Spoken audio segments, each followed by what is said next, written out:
चलिए दोस्तों, जानते हैं देश दुनिया की सिलेक्टेड काम की बहुत ही महत्वपूर्ण सिलेक्टेड खबरों को सिर्फ 10 मिनट में 25 बड़ी खबरों को। लेकिन वीडियो को आगे बढ़ने से पहले अगर आप लोगों ने हमारे चैनल को अब तक सब्सक्राइब नहीं किया तो सब्सक्राइब करके नीचे का बेल आइकन जो प्रेस कीजिए।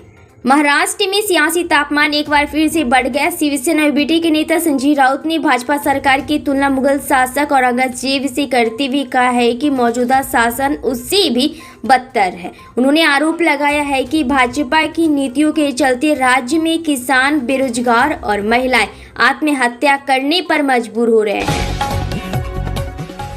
बिहार में भाजपा का दबदबा बढ़ने से अब अपनी हिस्सेदारी के लिए तरह तरह के नखरे दिखाने वाले एनडीए के अन्य घटक दल भी खामोश हो गए हैं। सीटें कम मिलने पर केंद्रीय मंत्रिमंडल ने इस्तीफा की धमकी देने वाले हिंदुस्तानी अवाम मोर्चा हामी के संस्थापक जीतन राम मांझी के साथ लोजपा राग के राष्ट्रीय अध्यक्ष चिराग पासवान भी फिलवक्त कुछ नहीं बोल रहे हैं।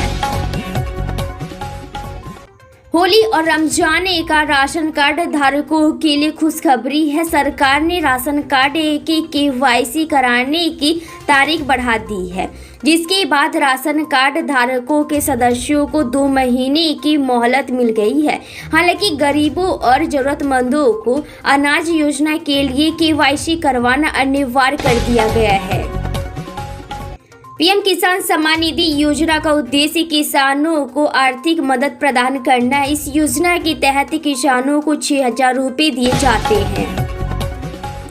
आप के वरिष्ठ नेता मनीष सिसोदिया ने कहा है कि झुकेंगे नहीं, चाहे भाजपा नीति केंद्र सरकार उनके खिलाफ कितने भी मामले दर्ज कर ले। सिसोदिया की टिप्पणी उस समय आई है जब राष्ट्रपति ने उनके खिलाफ प्राथमिकी दर्ज करने की मंजूरी दी थी।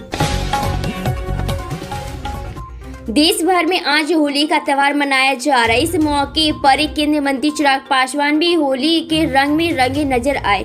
उन्होंने मीडिया से बातें करते हुए कहा है कि होली एक ऐसा त्यौहार है जिसमें आप अपने सारे मतभेद भूलकर एक दूसरे को खुशी से गले लगाते हैं। राजधानी दिल्ली में होली और रमजान महीने के दूसरे जुम्मे की नमाज शांतिपूर्ण तरीके से हुआ। इसी के मद्देनजर दिल्ली पुलिस हाई अलर्ट पर रही और सुरक्षा के पुख्ता इंतजाम किए गए। दिल्ली में आज एक बार फिर मौसम का मिजाज बदल गया है। कई इलाकों में बारिश हो रही है, जिससे उमस से थोड़ी राहत मिली है। इसी के साथ मौसम विभाग ने अगले 2 घंटों में दिल्ली के कई इलाकों में हल्की बारिश की आशंका जताई है। पश्चिम बंगाल में चुनाव से पहले टीएमसी और बीजेपी के बीच जुबानी जंग तेज हो गई है। दोनों पार्टियां अब हिंदू वोटरों को लेकर भिड़ रही है। बंगाल बीजेपी को इंचार्ज अमित मालविया ने होली के मौके पर ममता सरकार पर हिंदुओं पर हमले करवाने का आरोप लगाया है। बिहार में नया शैक्षणिक सत्र शुरू होने वाला है, लेकिन अभी तक छात्रों के खाते में साइकिल और पोषक योजना की राशि नहीं पहुंची है। इस योजना का लाभ करीब 12 लाख छात्रों को मिलना है। बिहार विधानसभा चुनाव 2025 के लिए सीटों का बंटवारा महागठबंधन के लिए आसान नहीं है। महागठबंधन में एक तरफ जहां कांग्रेस 70 से कम सीटों पर लड़ने को तैयार नहीं है, वहीं मुकेश साहनी की पार्टी वीआईपी ने 60 सीटों की मांग कर तेजस्वी यादव की टेंशन बढ़ा दी है, या फिर कांग्रेस की।